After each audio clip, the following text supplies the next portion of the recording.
kutipan dapat berupa buku yang sudah diterbitkan seperti tabloid, majalah, surat kabar, atau antologi. Nah, di sini ada pengaturan hasil studi pustaka.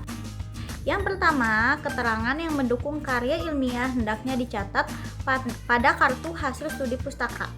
Yang kedua, keterangan itu dapat berupa rumus, definisi, atau perincian yang berfungsi erat dengan pokok garapan dan dituliskan dalam kartu hasil studi pustaka yang berukuran 14 x 10 cm. Yang ketiga, pindahkan isi pernyataan ke dalam kartu hasil studi pustaka.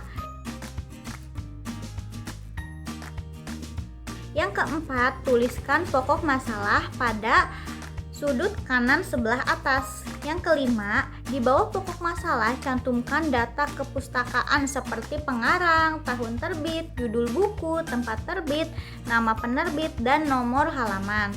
Terakhir, yang keenam, di bawah data kepustakaan, kutip isi pernyataan atau keterangan yang diperlukan. Terima kasih. Akan melanjutkan materi yaitu perujukan dengan catatan pustaka, body notes, dan beberapa model penampilan kutipan. Perujukan dengan catatan pustaka atau body notes. Penampilan kutipan digunakan sebagai pertanggungjawaban moral penulis dalam hubungan dengan kelaziman karang mengarang. Pada dasarnya, kutipan dari para ahli ditempatkan pada kerangka teori.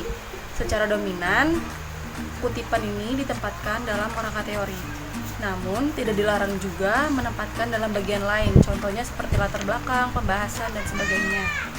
Jika kita menampilkan atau menggunakan body notes atau e-notes, teknik menampilkan kutipan di dalam teks adalah sebagai berikut ini. Yang pertama, pada umumnya, kutipan diawali dengan kalimat pengantar yang cerdas dan relevan ciptaan dari peneliti sendiri. Kemudian, nama belakang pengarang tidak diikuti dengan nama depan dan gelar akademik tidak perlu dicantumkan. Lalu kita cantumkan kurung buka, lalu kita tulis tahun terbit, kemudian nomor halaman, lalu kita tulis lagi kurung tutup. Kemudian kita menuliskan bunyi dari pernyataan yang kita kutip.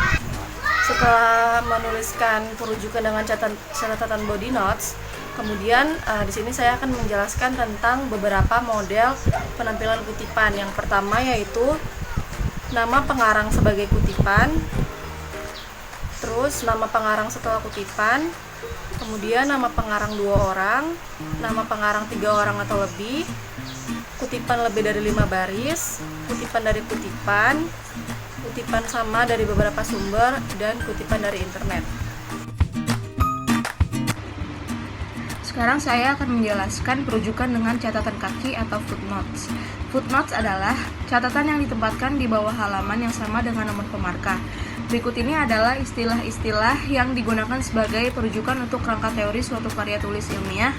Yang pertama ada ibid atau ibidem, yang berarti kutipan yang diambil dari sumber yang sama tanpa diselah oleh sumber lain. Yang kedua ada opsit atau operasi tato, yang berarti kutipan diambil dari sumber yang telah disebut sebelumnya pada halaman yang berbeda dan telah diselingi oleh sumber lain. Yang ketiga ada loksit atau lokositato, berarti kutipan yang diambil dari sumber dan halaman yang sama yang telah disela oleh sumber lain. Kemudian ada catatan kaki untuk sumber tak tertulis. Catatan kaki untuk sumber tata tulis dapat berupa suatu keterangan tambahan tentang istilah atau ungkapan yang tercantum dalam naskah.